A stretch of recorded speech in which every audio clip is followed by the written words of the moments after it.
एहसास। नमस्कार, हमारे इस विशेष कार्यक्रम में आप सभी का स्वागत है। आजाद देश में नागरिकों को समानता का अधिकार हो, शिक्षा पाने का अधिकार हो, यानी भारत के प्रत्येक नागरिक अपने कर्तव्यों का निर्वहन करते हुए मानव जीवन के लिए जरूरी सभी अधिकारों का हक से इस्तेमाल कर पाएं, यही कल्पना थी डॉक्टर भीमराव अंबेडकर की।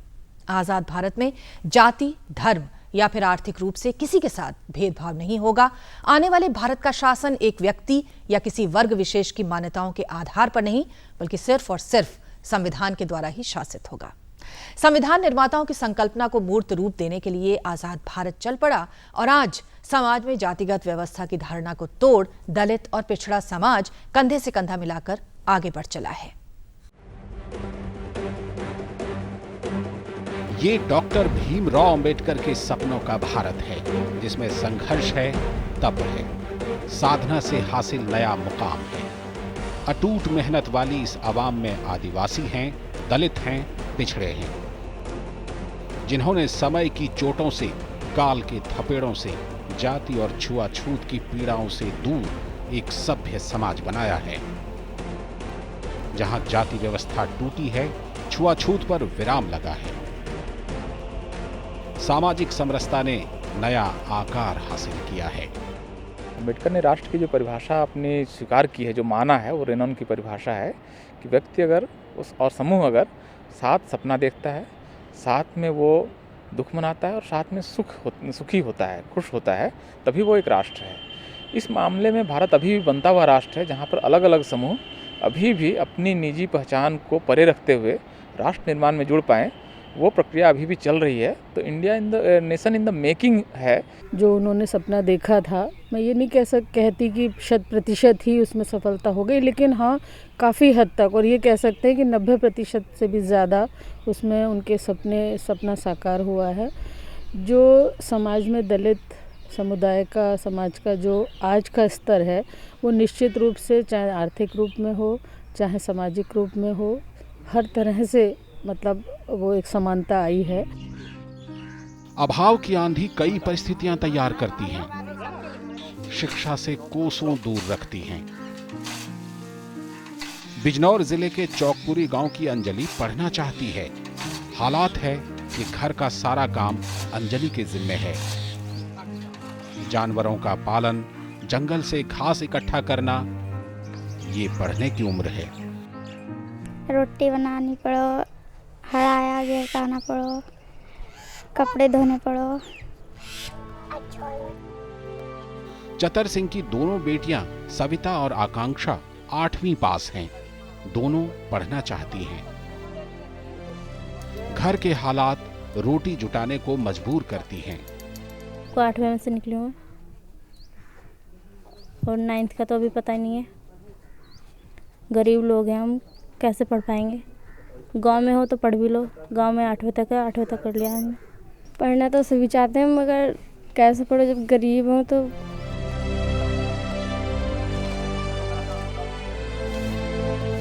फूस की झोपड़ी में पेट की कहानी हर जगह दिखती है। किसानी काम ही करना और कोई जीविका नहीं है, मतलब और कोई कारोबार हमारे पास नहीं है। खेती बिल्कुल नहीं है। सामाजिक चेतना जागृति पैदा करती है। इस चेतना का असर अतर सिंह के घर में दिखता है। अतर सिंह ने खुद 5वीं जमात पार नहीं की, लेकिन चारों लड़कियां और लड़का पढ़ाई करता है। हमने कमी कर ली थी, हमें दिख रहा आगे, मान लो बाहर अगर हमें कहीं जाना होता तो हम किसी दूसरे से पूछते कि भाई वो बस कहाँ जा रही है, कौन सी ट्रेन किस टाइम पे है। तो यही एक बात है कि बच्चे पढ़ लिख ले में कि परेशानी ना हो आगे को बिल्कुल भी, और कुछ बन जाऊं। इसी जागृति की कल्पना डॉक्टर भीमराव अंबेडकर ने की थी। बाबा साहब ने कहा था कि पढ़ो और आगे बढ़ो, अपनी शक्ति पर भरोसा रखो, तुम्हें अपनी दासता को स्वयं ही समाप्त करना होगा। जिस दरवाजे तक शिक्षा नहीं पहुंची है, वहां समस्याएं जस की तस हैं। बाकरपुर गढ़ी के रामपाल सिंह को इंदिरा आवास से घर मिला। 45,000 रुपये मिले थे। कुछ पैसे जेब गर्म करने में ही चले गए। यहाँ शिक्षा की पहुंच नहीं है और धन संकट सामने है। इसमें हमें 45,000 रुपया मिला, जिसमें 10,000 रुपया हमारा खाया गया, सिगरेट ने लिया, और हमें बहुत परेशानी हुई। इस मकान बनाने में कर्जा भी हो गया। पिछड़े लोगों की जीवन गाथा में हमेशा वेदना जुड़ती है, लेकिन ये वेदना कसौटी पर तभी खड़ी होगी जब रामपाल सिंह के घर में लोग पढ़ेंगे। कानूनी तौर पर समानता का अधिकार हर किसी के पास है। शिक्षा ऐसा एक माध्यम है जो समाज में बिखरी असमानताओं को दूर करता है। ज्ञान के द्वारा ही सामाजिक और आर्थिक उन्नति तेजी के साथ हो सकती है, ऐसी ही धारणा थी डॉक्टर अंबेडकर की, और उन्होंने इस पर जोर देते हुए दलित समाज के लिए शिक्षा के महत्व को रेखांकित किया। आर्थिक और सामाजिक उत्थान के लिए समाज की आधुनिक दौड़ में पिछड़ रहे ऐसे वर्ग को आरक्षण की व्यवस्था की, जिससे समाज में व्याप्त असमानता की खाई को पाटा जा सके। असमानता समाज की हकीकत है। कहीं प्रचुर धन है तो कहीं अभाव है। ऐसी स्थिति में पिछड़े लोग समाज की मुख्यधारा का हिस्सा कैसे हो सकते हैं? अनुसूचित जातियां अस्पृश्यता और सामाजिक सांस्कृतिक कारणों से मुख्यधारा से कटी रही हैं, भागीदारी में कमजोर रही हैं। वो सब मुख्यधारा में शामिल हों, इसलिए डॉक्टर भीमराव अंबेडकर ने आरक्षण की वकालत की। जाति व्यवस्था एक तरह की आरक्षण की व्यवस्था थी कि इस जाति के लोग ये काम करेंगे, इस जाति के लोग ये काम करेंगे, इस जाति के लोग केवल पढ़ाई करेंगे, इस जाति के लोग केवल शासन करेंगे, इस जाति के लोग केवल मजदूरी करेंगे। तो बाबा साहब अम्बेडकर का आरक्षण था कि इस जातीय आरक्षण को सदैव के लिए समाप्त किया जाए, और उसको समाप्त करने के लिए जिनको जातीय आरक्षण में कोई जगह नहीं थी, उनको एक जगह दी गई। अनुसूचित जातियों और जनजातियों की नौकरी का ख्याल रखा गया। आरक्षण के प्रावधान दिए गए ताकि ये सामाजिक और आर्थिक रूप से तरक्की करें और समाज में समानता आए। अंबेडकर के लिए राष्ट्र निर्माण का कार्यक्रम था आरक्षण। आरक्षण से ये देश एक तरह से समझिए तो बना है। देश क्योंकि अलग अलग लोगों से मिल के बनता है। देश सिर्फ नक्शा नहीं है, देश सिर्फ एक झंडा नहीं है। देश में अगर हर समाज के व्यक्ति का आगे बढ़ना नहीं है तब वो देश नहीं है। इस नाते अंबेडकर की कल्पना का भारत, और इसको पूरे भारत राष्ट्र ने स्वीकार किया है कि आरक्षण की ज़रूरत है। जो पीछे रह गए उन समाजों का आगे लाने की ज़रूरत है। मेरे ख्याल से ये बहस अब शायद पूरी हो चुकी है कि आरक्षण होना चाहिए नहीं होना चाहिए। जातियां सामाजिक जीवन में अलगाव लाती हैं, लेकिन धर्मपुरा के खेतीहर किसान प्रभु सिंह ऐसा नहीं मानते। प्रभु सिंह कहते हैं अब जाति ज्यादा मायने नहीं रखती। समाज तो अब सारा ही बदल गया, अब तो कोई भेदभाव रहा नहीं, बराबर खाना खाते हैं सब, चाय पानी बराबर बैठ पीते हैं सब। प्रभु सिंह की 25 बीघे की खेती है। सिंह ने अपने दम पर पूरे परिवार के लोगों को पढ़ाया। कोई सरकारी नौकरी वाला घर में यूं तो नहीं है, लेकिन प्रभु सिंह को इसका कोई मलाल भी नहीं है। पढ़ाया बस लंबर से रह जाते, 2-3 बार उसमें गए, पैसा लेकर काफ़ी गए, बाकी किस्मत में नहीं मिली दोनों को, और जो थे वह खेती में रुक गए शादी में। आंकड़ों को देखें तो अनुसूचित जाति की साक्षरता में काफी सुधार हुआ है। पढ़ा लिखा युवा नौकरियों के लिए तलाश में रहता है। वो अपनी काबिलियत और मेहनत के दम पर आगे बढ़ता है। सुमनदीप भी ऐसे ही एक नौजवान हैं, जिन्होंने एमटेक तक की पढ़ाई पूरी की है। अभी भी देश में जितनी यूनिवर्सिटीज और कॉलेजेज हैं, उन कॉलेजेज में केवल 12.2% शेड्यूल कास्ट, यानी कि जिसको हम दलित कहते हैं, वो उतने ही छात्रों का नामांकन है। कितनी आबादी है हमारी? शेड्यूल ट्राइब की देखिए, जिनको हम आदिवासी कहते हैं, उनकी क्या है? केवल और केवल 4.5% छात्र हैं। इतनी बड़ी तादाद में आपने विश्वविद्यालय कॉलेज बनाए हैं और उसमें छात्रों की संख्या इतनी है। बाबा साहब ने जो नारा दिया था कि शिक्षित बनो, संगठित रहो, संघर्ष करो, आज उस एक नारे की बदौलत बहुत लोग पढ़ लिख करके निकले हैं, लेकिन ये बहुत कम प्रतिशत है। आरक्षण ने अनुसूचित जातियों में उत्थान में काफी मदद की है, लेकिन ये आरक्षण किसी एक व्यक्ति, एक परिवार तक सिमट कर न रह जाए। ये उन सभी लोगों तक पहुँचे जिनका उत्थान अभी बाकी है। समाज में समानता का भाव रहे, यही बाबा साहेब भीमराव अंबेडकर का सपना था। कोशिशें हुई, समाज बदला, दलित पिछड़े लोगों तक शिक्षा और अवसर दोनों की पहुंच बनी। काफ़ी हद तक चीज़ें बदल गई हैं, लेकिन अभी भी दलित वर्ग का समग्र विकास नहीं हुआ है। अभी भी ये वर्ग अपने संघर्ष की धरती पर खड़ा है। उत्तर प्रदेश के बिजनौर जिले में दलित समाज के कई ऐसे लोगों से मुलाकात हुई जो गरीबी से जूझ रहे हैं और सामाजिक आर्थिक उत्थान की बाट जो रहे हैं। दलित संघर्ष का एक लंबा इतिहास है। इतिहास के इन पन्नों में कई बदलाव भी दर्ज हुए हैं, लेकिन मूल संघर्ष आज भी यथावत है। सोशल स्टेटस का मतलब हुआ कि इस वर्ग से कुछ लोग बड़े अधिकारी के रूप में दिखाई देते हैं। सोशल स्टेटस के रूप में अगर हम देखना चाहें तो कुछ लोग ऐसे होंगे जो बड़ी डिग्रियां हासिल कर चुके हैं। सोशल स्टेटस का मतलब ये होगा कि कुछ लोगों के पास पैसे हैं। अगर ये सोशल स्टेटस का मापदंड है ये, तो जाहिर तौर पर ये संख्या अभी आपको दिखाई देगी। लेकिन मैं इस सोशल स्टेटस का जो मापने का जो यंत्र है वो क्या है, इसको समझना भारतीय समाज में बहुत ज़रूरी है। भारत की अगर सबसे बड़ी कोई क्रांति होनी थी तो वो क्रांति हो चुकी है, क्योंकि हलवाई प्रथा कंप्लीटली समाप्त हो गई नॉर्थ इंडिया से। तो बहुत चेंज हुआ है भारत। आज हम ऐसी किसी दलित दुल्हन को नहीं देखते हैं जो कार में न निकलती हो। हम बचपन में ऐसी दलित शादियां देखे हैं, गौने देखे हैं, जहां पर दुल्हन पैदल निकलकर अपने घर से ससुराल पैदल चलती चलती गई। उत्तर प्रदेश का बिजनौर जिला और यहाँ पे है खुशहालपुर मठेरी गांव। यहाँ राजकुमार संघर्ष दर संघर्ष करते दिख जाते हैं।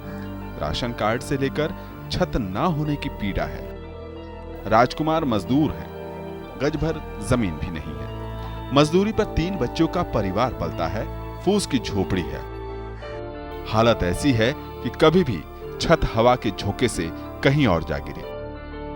कोई हमारे कोई सुनने वाला नहीं है। हमने स्कूल में भी महामाया के नाम चल रहे थे, उसमें नाम लिखवाया तो हमारा नाम जब काटा गया, क्योंकि हमें पता नहीं किया और समझा कि हम उनके निहोरा पाते करते रहे। हमारा किसी उसमें कोई लाभ नहीं मिला।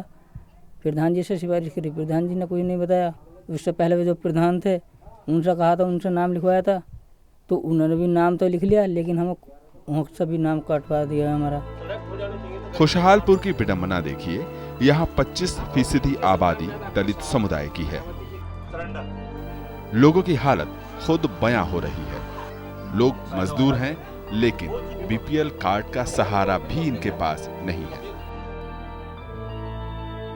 साल 2002 में गांव के 12 लोग गरीबी रेखा के नीचे पाए गए थे। उसके बाद कोई बीपीएल की सूची में नहीं जुड़ा है। काफ़ी पिछड़ा हुआ गाँव है। यहाँ अभी और भी इंदिरा आवास बनने चाहिए। लोगों को काफ़ी सुविधा होनी चाहिए। कुछ पेंशन भी बढ़नी चाहिए। जो पेंशन अभी जो थोड़ी है, कुछ लोगों को मिल पाई है, कुछ लोगों को अभी तक नहीं मिल पाई, तो और भी पेंशन होनी चाहिए। नसीब वाले लोगों तक लोहिया आवास के पैसे पहुंचे, वो चेहरे खिल उठे हैं। 1,30,000 में छत का सपना पूरा सा होने लगा है। 1,30,000। अच्छा, तो उतने पैसे से हो गया? नहीं जी, अपने पास से भी लगाया। गांव में महज 56 पेंशन भोगी है। किस्मत वाले निहाल सिंह हैं कि वृद्धा पेंशन मिल रही है। निहाल सिंह के झुर्रीदार चेहरे पर इसी पेंशन की खुशी है। किस्मत की मार पर इसी का सहारा है। घर में 2 विधवा बहुएं भी हैं जो पेंशन के सहारे हैं। ये जो 5-6-8 महीने हो गए, कहते सरकार ने कमी में चल रही है। अब कई जब हम गए भी, बैंकों में भी जामा हूँ, भी नहीं मिली। बिजनौर गए हो, ये पता नहीं, ये कह रहे थे अभी नहीं आई। यहाँ जिंदगी जीने का खुला संघर्ष है, रोटी का संघर्ष है, छत का संघर्ष है, पेंशन पाने का संघर्ष है। संघर्ष अभी बाकी है, मंजिल अभी दूर है। देश में सभी को जीने का, आगे बढ़ने का मौका है। दलित समाज के लोग भी कंधे से कंधा मिलाकर राष्ट्र निर्माण के काम में अपनी एक अहम भूमिका निभा रहे हैं। आज वो न स्वयं आर्थिक रूप से सक्षम हो रहे हैं, बल्कि समाज के दूसरे वर्गों को भी रोजगार मुहैया करा रहे हैं। आज आगे बढ़ने के लिए वो सिर्फ सरकारी नौकरियों पर ही निर्भर नहीं है, बल्कि उद्यमशीलता के भी नए आयाम गढ़ रहे हैं। ये हैं बिजनौर जिले के अमर सिंह। किसान हैं, बागवानी का शौक रहा है। आज इनके पास 30 बीघे में आम के बाग हैं। घर में बच्चों ने शिक्षा हासिल की है। छोटा लड़का 12वीं यानी इंटरमीडिएट की परीक्षा में जिले में अव्वल रहा। बेटियां हैं, ये भी पढ़ने के लिए शहर जाती हैं। खेती में बड़े शौक लगाव के साथ करता हूँ और मैंने उसमें खेती में बहुत धन कमाया और अपने बीवी बच्चों का पालन पोषण कर रहा हूँ। और मैंने एक बाग लगा रखी है उसमें, और बाग की मैं उसकी फसलें अब तो मैं रिटायर बैठा हूँ, फसलें बेच देता हूँ। ये लगन और मेहनत है जिसने अमर सिंह को एक सफल आम उत्पादक बनाया। ऐसे ही कुछ लगन और कुछ अलग करने की चाहत थी एनके चंदन के पास। साल 1996 में चंदन ने अपना डिप्लोमा पूरा किया और 800 रुपए प्रति माह की नौकरी में लग गए। ये वाकया है लगभग 20 साल पहले का। आज भी चंदन उसी कंपनी में है, लेकिन नजारा बदला हुआ सा है। आज चंदन कंपनी के मालिक हैं। ये चंदन एंड चंदन इंडस्ट्रीज है, जिसे चंदन ने अपनी मेहनत के बलबूते पर नए मुकाम पर ला खड़ा किया है। दूसरे मेरे जो दोस्त है वो 2400 रुपये ले रहे हैं, मुझे 800 रुपये में। तो उन्होंने बोला, मैंने बोला ठीक है, मैं काम करने तैयार हूँ। तो बोले यार, अब वो थोड़ा सा नर्वस हो गया, कहते यार 800 रुपये कैसे लड़का काम करेगा। तो उन्होंने बोला ठीक है, आप कल आइए। तो उन्होंने, मेरे को बाद में पता चला कि जो हमारे कंपनी के एमडी थे, उनसे उन्होंने बात किया। तो उन्होंने बोला कि ठीक है, लड़कों को कल बुलाइए और कल इससे दोबारा इंटरव्यू लेते हैं। तो अगले दिन मेरा इंटरव्यू लिया गया। तो उन्होंने यार 800 में कैसे काम करोगे। फिल्मी लगने वाला यह किस्सा फिल्मी तो कतई नहीं है। साल 2001 में शुरुआत में चंदन ने इंडियन स्पेयर पार्ट की कंपनी खोली।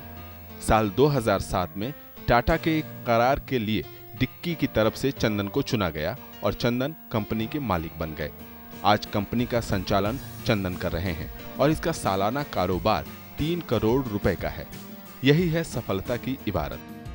2000 में मैं और जो मेरे एमडी, जिन्होंने मेरे को फर्स्ट टाइम ज्वाइन किया था, हम दोनों पार्टनर बने और एक दूसरी कंपनी इंडियन स्पेयर पार्ट्स हमने बनाया। बिजनेस, उद्यमशीलता, शिक्षा, काबिलियत, कुछ ऐसे गुण हैं जो मानव के अंदर विद्यमान रहते हैं। ये किसी जात या धर्म के बंधन से ऊपर। अगर आप कोई भी बिजनेस करते हैं तो बाजार आपकी काबिलियत और गुणवत्ता के आधार पर चुनाव करता है, न कि किसी जात या धर्म के नाम पर। बाजार के इस मुकाबले में चंदन का सहयोग समाज के सभी समुदाय के लोगों ने किया। यहाँ के लोगों ने, जो अपर कास्ट के लोग हैं, मेरे को बहुत सपोर्ट किया। इवन विदाउट इंटरेस्ट पैसा मेरे को उन लोगों ने दिया जो मेरी जात से नहीं आते। जो मेरे एक्स पार्टनर थे, उनके रिश्तेदार, उनके अपने जो दोस्त या भाई, उन्होंने बोला चंदन घबराने की जरूरत नहीं है, पैसा चाहिए हमें है। देश में सामाजिक स्थिति बदली और सभी को विकास का मौका मिला। खासतौर पर दलित उत्थान और देश निर्माण में दलित कारोबारियों का भी योगदान शामिल रहा। आज 1700 करोड़ रुपए का टैक्स सिर्फ दलित कारोबारी चुकाते हैं। कुल टर्नओवर 20,000 करोड़ रुपए का है। 5 लाख लोगों को रोजगार मिला है। यह है बदलते भारत की समृद्ध तस्वीर। खेतों से लेकर उद्योग तक नई तस्वीर, जिसमें सब रंग शामिल हैं। हर एक व्यक्ति को सम्मान मिले, अधिकार मिले, कोई भेदभाव, कोई छुआछूत ना हो, यही हमारे संविधान की मूल भावना है, जो देश के सभी नागरिकों के लिए समान है।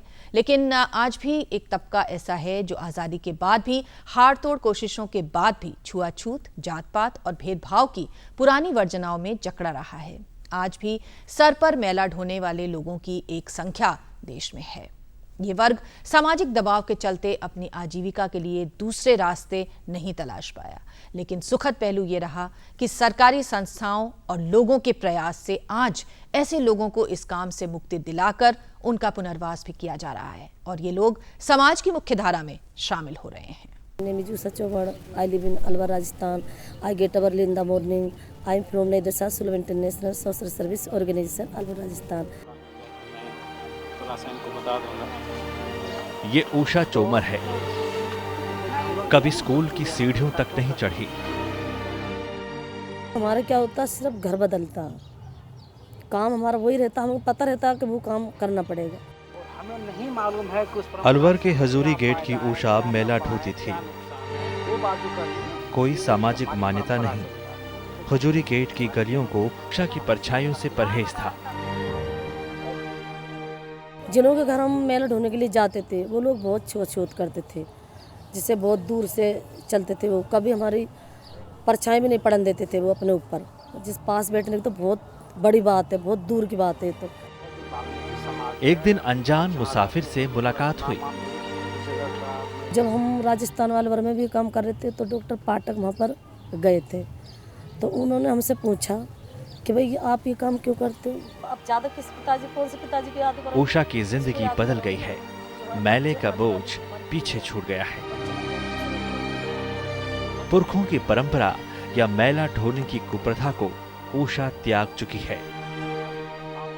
परंपरा चली आ रही थी पीढ़ी दर पीढ़ी, जैसे मैंने छोड़ा तो दूसरी बहन ने पकड़ा, दूसरे ने छोड़ा तो तीसरे ने पकड़ा, तो साहब ने करा क्या करा, जो जड़ होती है ये वही काट दी सब। सब कुछ सुलभ इंटरनेशनल के प्रयास से हुआ है। कभी अस्पृश्यता के साए में जीते गांव वाले आज उषा के बनाए अचार पापड़ के स्वाद ले रहे हैं। जो समाज में हमसे इतनी दूर रहते थे वो लोग, लेकिन आज जो हम सामान बनाते हैं, अचार बनाते हैं, पापड़ बनाते हैं, जय बनाते हैं, मंदिरों में जो कूटने की बत्तियां होती हैं वो अब सब खरीद के ले जाते हैं उनको। गुड्डी अठवाल भी हजूरी गेट की हैं। कभी स्कूल तक नहीं पहुंची, मेला ढोने का अभिशाप लेकर पैदा हुई थी, लेकिन मेला ढोने से नफरत थी। नहीं, सुलभ में ही आके हमने पढ़ा है। मैंने अपने मायके में ये काम नहीं किया था, क्योंकि मेरी माँ करती थी, मेरी दीदी करती थी, भाभी करती थी, लेकिन मुझे इस काम से बचपन से ही नफरत थी। लड़की थी, मन में डर था कि शादी के बाद ये कुप्रथा पीछा नहीं छोड़ेगी। मेला ना ढोने की शर्त पर शादी भी हो गई, लेकिन परंपराओं ने पीछा नहीं छोड़ा। जब ससुराल आई तो दुल्हन आई तो कुछ नहीं, दूसरी बार आई तो सासू माँ कहने लगी मेरे पति से कि देख रहे भाई, सुबह जल्दी खड़ी हो जाएगी और इसको काम पे जाना है। साइन मारते हम। मन में पीड़ा थी, लेकिन सुलभ इंटरनेशनल के साये का आभास गुड्डी को भी मिल चुका था। 20 साल के बाद उस पीड़ा से मुक्ति मिली। सुलभ ने समाज को बदलने की बहुत मेहनत की है। कोई लड़ाई भिड़ाई नहीं की उनसे, कोई गाली गलौच नहीं की जिन जजमानों से, प्यार प्रेम से सारी बातें करके नहीं कि देखिए ये भी इंसान है। गुड्डी अब अलवर में बुटीक चलाने लगी है। उसी समाज के लिए कपड़ा सीलती है जहां वो बहिष्कृत समझी जाती थी। पहले हम उनकी उतरन पहनते थे, आप यकीन नहीं करोगे, आज मैं बुटीक में काम करती हूँ, मुझे ब्लाउज भेजती हैं घर पे तो मैं कहती हूँ दीदी नाप तो दे दो, अरे तुम पहन के देख लेना ना। जिंदगी का ताना बाना बदल गया है। अब मेला ढोने वाली महिलाएं ब्यूटिशियन बन गई हैं। जो समाज इनकी परछाई से दूर रहता था, उसी समाज के चेहरे पर आज ये रौनक लगा रही हैं। यही घर था तो मैं आती थी, अछूत कहलाती थी, खाना ऊपर से, पानी ऊपर से। और आज आपने पापड़ तो खरीदती हैं, अचार खरीदती हैं, अपना गाल दिया चमकाने के लिए, तो संस्थापक कहते हैं कि आपको याद दिलाने के लिए। तो बोलती कह रहे तुम लोग पहले गंदा काम करती थी, इसलिए हम लोग तुमसे घृणा करते थे। बेटियां पढ़ाई कर रही हैं, रोजगार में जुटी हैं, लंदन में स्वच्छता पर अपने विचार रख रही हैं। हम न वेद फाड़े, न पुराण फाड़े, न स्मृतियाँ जलाई, और उनको एक एक पर केस करवाया हमने। आज क्या हुआ है, अल्बर्ट टाउन में आप जाइए, वहाँ छुआछूत नाम की चीज़ नहीं है। पूरे देश में मेला ढोने पर पाबंदी है। केंद्र सरकार ऐसे लोगों को पुनर्वास के लिए राज्यों को पहले ही 8 करोड़ रुपए भेज चुकी है। सामाजिक समानता लाना, सभी तक शिक्षा, अवसर और आर्थिक संपन्नता पहुंचाना एक बड़ी जिम्मेदारी है। डॉक्टर भीमराव अंबेडकर के सपने को संपूर्णता के साथ पूरा करने में लगा राष्ट्र तभी चैन की सांस ले सकेगा। तो आज के अंक में बस इतना ही। हमारा ये अंक आपको कैसा लगा हमें जरूर लिखिएगा। हमारा पता है एहसास, कमरा नंबर 226, टावर बी, दूरदर्शन भवन, कॉपरनिकस मार्ग, मंडी हाउस, नई दिल्ली 110001। आप चाहें तो हमें फ़ोन भी कर सकते हैं। हमारा फ़ोन नंबर है 011-2338-6947। आप चाहें तो हमें ईमेल भी लिख सकते हैं। हमारा ईमेल आईडी है ehsaas@dd.nic.in। तो फिर मिलेंगे एक नई उम्मीद और विश्वास के साथ। तब तक के लिए हमारी पूरी टीम को इजाज़त दीजिए। नमस्कार।